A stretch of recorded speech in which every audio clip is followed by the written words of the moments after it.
د چمن پر لاتواله وایي چې اسلامي امارت د چمن پر لاتوالو او پاکستان حکومت ترمنځ منځګړیتوب وکړي. سلام ستړي مشئ پام وکړئ د یاران ټي وي یوټیوب چینل څخه تازه او مهم خبر ده.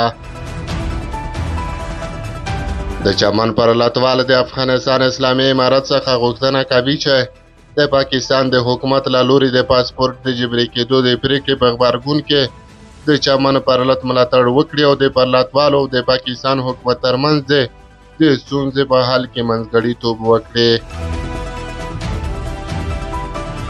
په سویلي پښتونخوا چمن ښار کې د پاکستان د حکومت له لوري د سپین بولدک چمن پر دروازه د پاسپورت د جبري کېدو په غبرګون کې د روان پرلات غړي له اسلامي امارت څخه غوښتنه کوي چې د پرلاتوالو ملاتړ وکړي.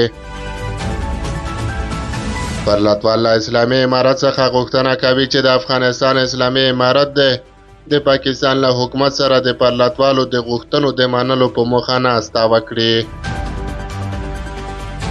د یاد پرلات د مرکزی کمیټې غړی محمد علي منډولي وایي د افغانستان پر اسلامي امارت غږ کوو چې د پاکستان د حکومت سره د کینې او د پاسپورت د پریکړې اړوند ورسره خبرې وکړي.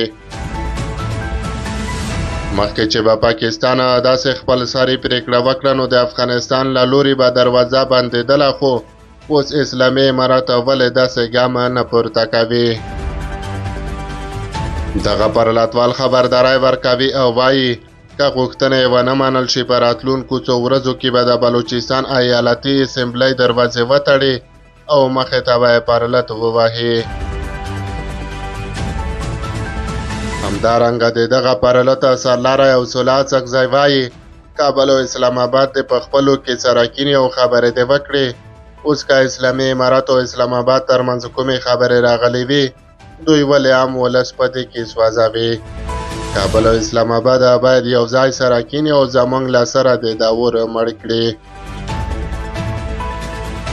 د پاکستان حکومت له لوري د سپین بولدک چمن پر دروازه د پاسپورت د جبري کېدو په غبرګون کې د چمن خلکو له تېرو 9 میاشتو راهیسې پرلت وهلی او نږدې له 1 میاشتې راهیسې په چمن ښار کې د پاسپورت اداره، دولتي بانک او د چمن او کوټې ترمنځ عمومي لار هم تړلې ده.